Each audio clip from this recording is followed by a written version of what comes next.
The gems and jewellery sector's wish list, my colleague Manisha spoke with Gem and Jewellery Export Promotion Council's chairman Vipul Shah and started by asking about industry's expectations. Listen in. First of all, we are thankful to the Finance Minister as usual every year. We have been always consulted as an industry body, and we had an opportunity to meet them personally and present the industry's issue. And we had put it forward that even they are aware that the industry is struggling right now. We are facing challenging times currently. And if you see the gems and jewelry exports, like almost 50% comes from the diamond segment. And the diamonds have almost dropped last year by almost 28 to 30%. And even in the beginning of the first quarter, we have challenging times and we are down by almost 14 to 15%. So that was our concern. And for the same, we requested the government that we need to make sure that we need to have this sale in special notified zone. So that Section Z, if we can have a safe harbor rule, which we have been always pleading, and I'm sure that this time, looking into the struggling industry, this might be looked into.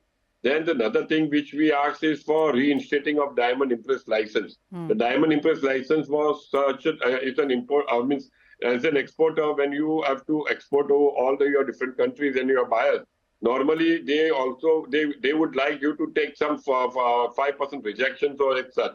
And because of this new beneficiation laws of these mining countries, where certain goods are cut and polished overseas, so certain mix you need it for the jewelry over here. So we have requested on an average of last 3 year exports, 5%, we are 5% to import duty free these polished goods. So that will help for our mix over here, and that can help to boost our exports. And that was already prevailing, but when there was zero duty, it was removed.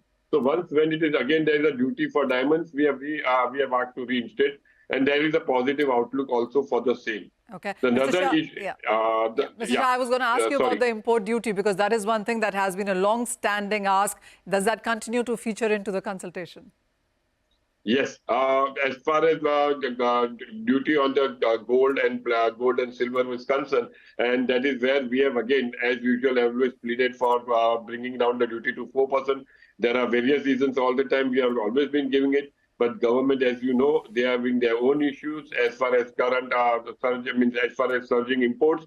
So their concern is always on the current account deficit. And when it comes to reduction on duty on gold, they think twice before doing so. But yes, looking at from the exporters' point of view, our challenging point is that a lot of working capital is being blocked into this gold duty as such.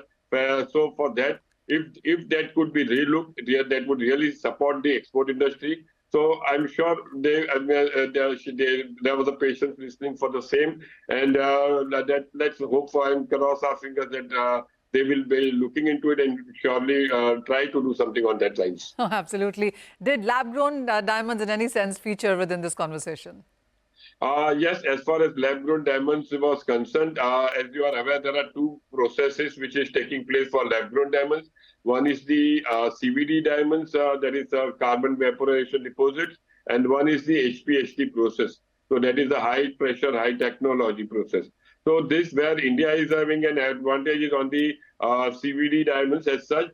So what we have requested that to have a separate code for this CVD as well as HPHT. The reason for the same is that we would want to see how much imports are taking place coming from China as far as HPHT is concerned, and since it is being produced in our country. So going ahead, if we have data with us, and if this is segregated, that really will help us to monitor and make things more easier for our country and our exports to go incoming for this year. So, Mr. Shah, we've spoken about diamonds and we've spoken about all kinds of diamonds, but what's your sense on platinum as well? Because that is an area where I remember having conversations with you last time where you were wanting some changes as well. Yes, that's a very good question, Manisha. Actually, if you see, since the prices of gold has gone up, and we have been noticing that the platinum exports have also risen. So the main thing is we are seeing that these exports are taking place from SEZs, and we want our members to also make sure that that DTA also all the members to start exporting this platinum jewelry where there is an opportunity. But the problem is that the tariff rate is not fixed in platinum, where there is no structure as far as duty drawback is there, as far as what we have in gold and silver. So this is the first time which we have put it forward, and the finance minister gave a proper hearing to this. And also I personally feel that very soon we'll have something favorable as far as duty drawback is concerned for platinum. And then again, we will see boosting exports taking place from DTA as well.